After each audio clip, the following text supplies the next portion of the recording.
Hi, this is Zoe, and you're welcome to Auto Says. Well, they looked great on paper, but owning one could cost you thousands in regret. Before we dive in, hit that like button if you've ever had car trouble that made you want to scream into the void. Trust me, by the end of this video, you'll be glad you did. Today, we're counting down 5 of the worst V6 engines ever made. Engines that promised power, reliability, and cutting-edge tech, but delivered the opposite. Let's face it, V6 engines are supposed to be the middle ground between performance and fuel economy.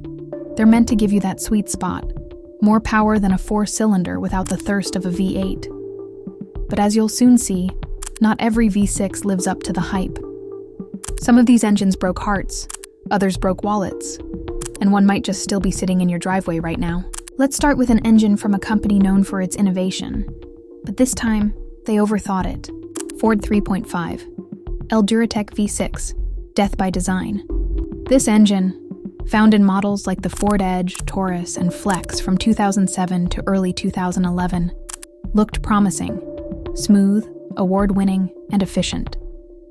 But here's where Ford went off the rails. They mounted the water pump inside the engine. Now, a water pump will eventually fail. It's mechanical. But when this one fails, it leaks coolant directly into the engine oil, mixing into a sludgy mess. That contaminated oil then flows through your engine, slowly killing it from the inside. The kicker? You won't even notice until your engine starts losing power, overheating, or, worst case, seizing on the highway. And replacing this pump, it can cost over $2,000. If you've got a Duratec V6, don't walk, run to your mechanic. Honda 3.5 LJ35Y6. When precision fails, Honda's V6 lineup is usually rock solid, but even they can misstep. In late 2023, Honda recalled nearly 250,000 vehicles, including the Pilot, MDX, and TLX, due to a crankshaft machining error in the J35Y6 engine. That error caused the connecting rod bearings to wear out far too quickly. Here's what that means in plain English. Your engine could stall, overheat, or just fail outright.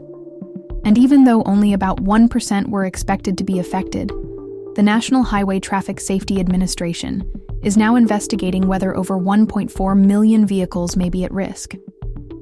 Let me ask you, how confident do you feel about driving when the engine could quit on you anytime?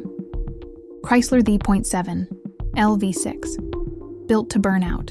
Found in vehicles like the Jeep Liberty and Dodge Dakota, the Chrysler 3.7 LV6 came with a long list of problems, starting with valve seat failure. That means parts of the engine literally fall apart under heat. Add in poor oil circulation, sludge buildup, single valve springs that snap like twigs, and lifters that tick, stick, and break.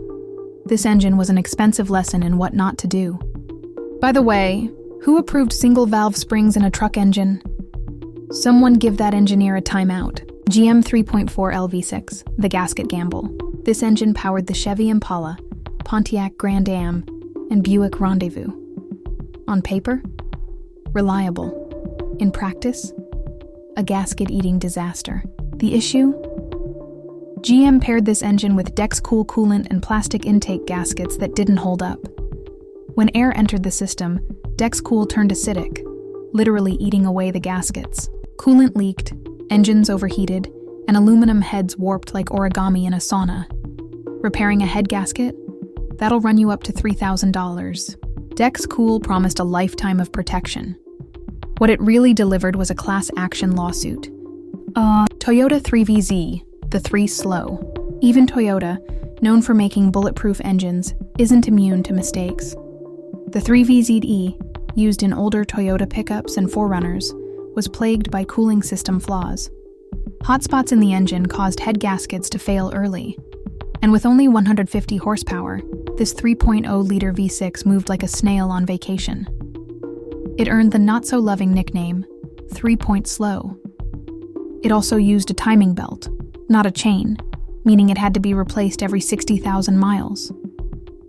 While it's a non-interference engine, meaning it won't destroy itself if the belt snaps, the repair still isn't cheap. Hot, weak, and slow? Not exactly the Toyota you were hoping for. So what do all these engines have in common?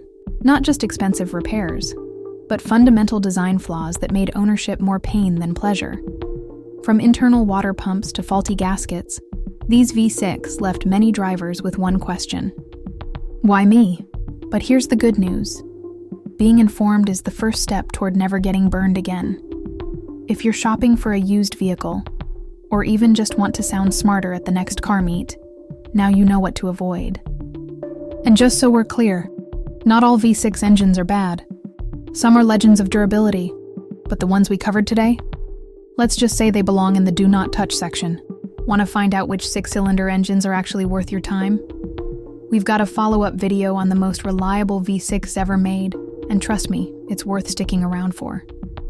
Don't forget to hit that subscribe button for more daily updates on everything automotive. From engine breakdowns to cutting-edge tech, we've got your back. Until next time, keep your oil clean and your gaskets sealed. See you in next. Goodbye.